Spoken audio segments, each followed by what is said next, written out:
Hello everyone, welcome back to my YouTube channel. So today we'll be studying about tokens. Tokens बहुत ही important है किसी भी language को start करने के लिए. Before starting with the tokens मैं आपको ये बता दूँ दैट टोकन्स पढ़ना ज़रूरी क्यों है.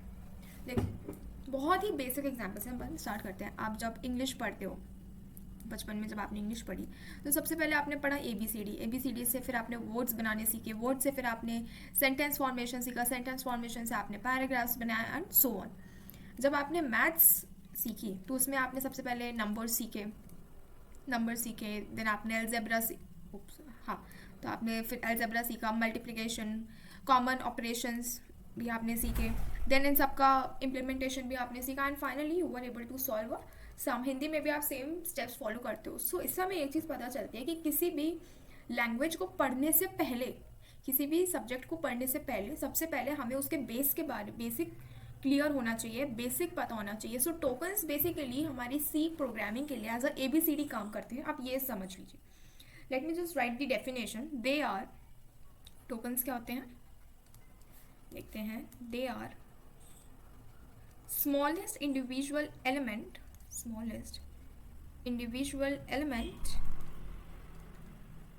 of a programming language.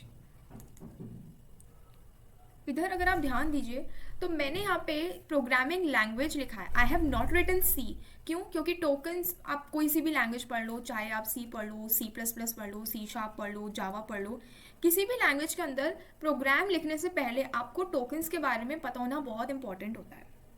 Tokens क्या होते हैं? That the smallest individual element of a programming language. ये पढ़ना आपको बहुत इंपॉर्टेंट होता है. सो टोकन्स के अंदर हम किन किन चीज़ों की बात करते हैं? टोकन्स कंसिस्ट ऑफ, मैं प्रॉपर वे में नोट्स लिख रही हूँ सारे. फर्स्ट ऑफ ऑल इसमें हम बात करते हैं कीवर्ड्स की. सेकेंडली हम बात करते हैं आइडेंटिफायर्स. थर्डली हम बात करते हैं कॉन्स्टेंट्स. कॉन्स्टेंट्स को आप लिटरल्स भी बोल सकते हो. देन हम बात करते हैं सेपरेटर्स की. सेपरेटर्स को आप पंक्चुएटर्स भी बोल सकते हो. And the last one is operators.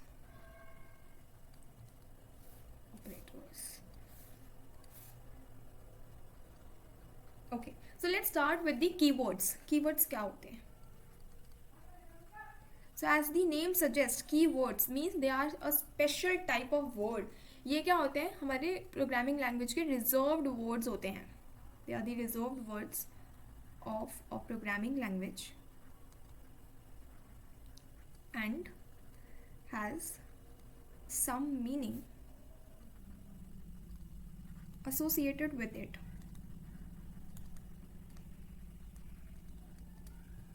Keywords जो वर्ड्स होते हैं they are reserved words.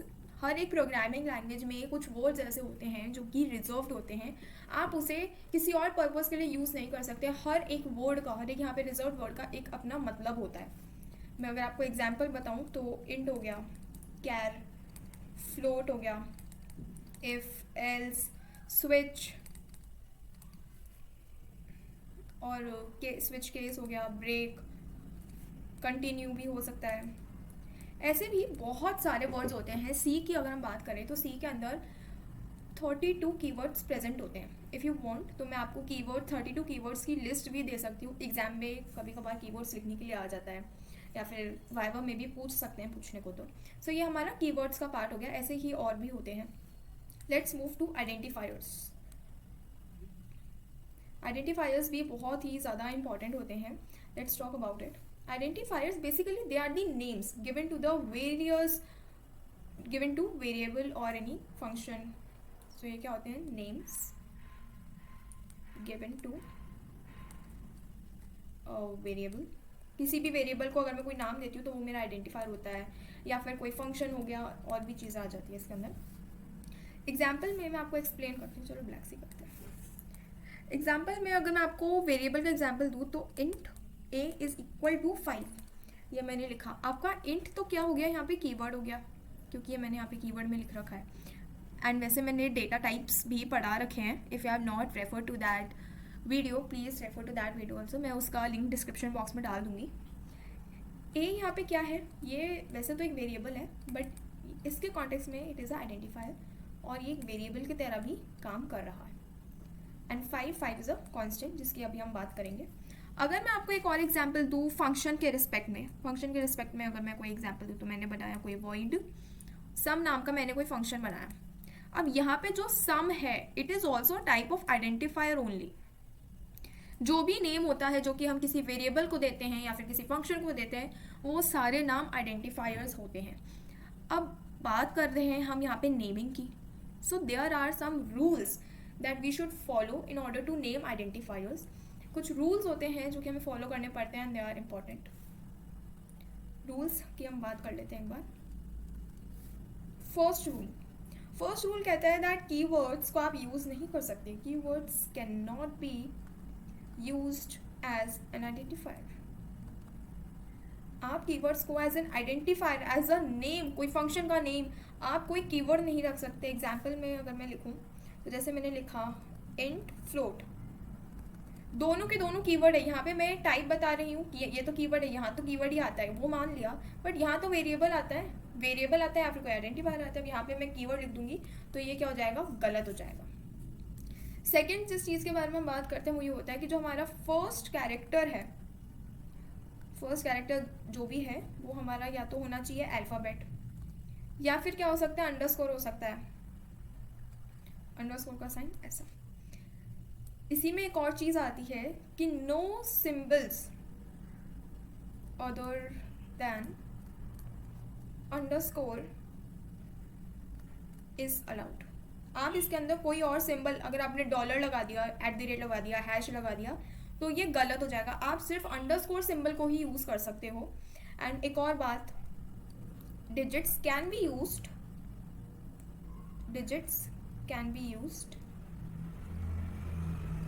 But should not be the first character। आप डिजिट्स का यूज़ इसमें कर सकते हो, बट जो फर्स्ट कैरेक्टर है वो तो आपका या तो अल्फ़ाबेट रहेगा या फिर अंडरस्कोर रहेगा। अब आप सोच रहोगे मैंने 3 एक साथ लिख दिए, तीनों का एग्जाम्पल एक ही में मैं आपको समझा देती हूँ। Just a minute. ओके, तो ये तीनों का एग्जाम्पल मैं दे रही हूँ यहाँ पे। फॉर एग्जाम्पल अगर मैंने लिखा इंट $, तो ये हो जाता है गलत, क्योंकि मैंने बोला है दैट नो सिंबल, अंडरस्कोर के अलावा तो मैं कोई सिंबल यूज़ ही नहीं कर सकती। हाँ, अगर मैंने इसकी जगह पे $_ यूज़ करा होता तो ये बिल्कुल सही होता। सेकेंड एग्जाम्पल की बात करते हैं। सेकेंड एग्जाम्पल में अगर आपने लिखा इंट 9 नेम, तो ये आपका अगेन गलत हो जाता है, क्योंकि यहाँ पे आपको 9 आपने फर्स्ट कैरेक्टर पे लिख दिया है, जो कि पॉसिबल नहीं है, क्योंकि जो डिजिट्स हैं वो यूज़ तो आप कर सकते हो बट फर्स्ट कैरेक्टर नहीं होना चाहिए। इसी की जगह पे अगर मैं नेम 9 लिख दूँ तो ये बिल्कुल सही है। फोर्थ पॉइंट एक और हमारे पास आता है एंड दैट इज कि no space is allowed between name. अगर आप कोई वेरिएबल का नेम लिख रहे हैं जो कि मान लीजिए 2 पार्ट्स के अंदर आता है, फॉर एग्जांपल मैं यहाँ पे लिखती हूँ एग्जांपल फ्लोट पाई वैल्यू, यहाँ पे ये 2 वर्ड्स के अंदर आ रहा है एंड इधर इज इक्वल्स टू मैंने लिखा 3.14 बिकॉज इट इज फिक्स्ड। तो यहाँ पे एक ब्लैंक आ रहा है, एक स्पेस आ रहा है जो कि अलाउड नहीं है। अगर इसकी जगह पे मैंने लगा दिया होता एक अंडरस्कोर तो ये बिल्कुल सही होता। So underscore can be used to differentiate 2 words from each other also. And one last point, upper case, ये तो मैंने आपको स्टार्टिंग में भी बता रखा है वैसे। Upper case and lower case variables are distinct means they are different, या फिर इसकी जगह पे आप केस सेंसिटिव भी लिख सकते हो आप केस सेंसिटिव। ओके, सो ये आपका पूरा आइडेंटिफायर्स था। आइडेंटिफायर्स क्या होते हैं, उन्हें रूल्स क्या हैं उनकी नेमिंग के लिए, ये सब बहुत इंपॉर्टेंट है। Now let's move to constants. Third आता है हमारा कॉन्स्टेंट्स को हम लिटरल्स भी बोलते हैं। In the end, I will give you a short trick to learn all this. So basically constants होते क्या हैं? Constants आपके वो fixed values होती है जो कि आप एक वेरिएबल को असाइन करते हो, जो कि बाद में चेंज नहीं हो सकती है। Let me just write it. They are fixed values whose value can not be changed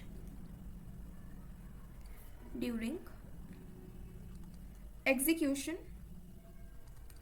of a program. मैंने कोई प्रोग्राम बनाया, मैंने उसके अंदर फॉर एग्जाम्पल मैं लेती हूँ, मैंने लिखा इंट a = 5। मैंने ये वैल्यू यहाँ फिक्स कर दिया। मैं चाहती हूँ कि जब मुझे आउटपुट देखे तो ये 5 की जगह पे 6 देखे, जो कि पॉसिबल ही नहीं है। बट हाँ, मैं इसमें एक काम कर सकती हूँ। अगर मैंने ऐसे किया कि इंट a = 5 लिख दिया मैंने, एंड देन मैंने नीचे कहीं जाके कुछ लाइन्स लिखी एंड उसके बाद मैंने लिखा दैट a = 6, तो ये करेक्ट है।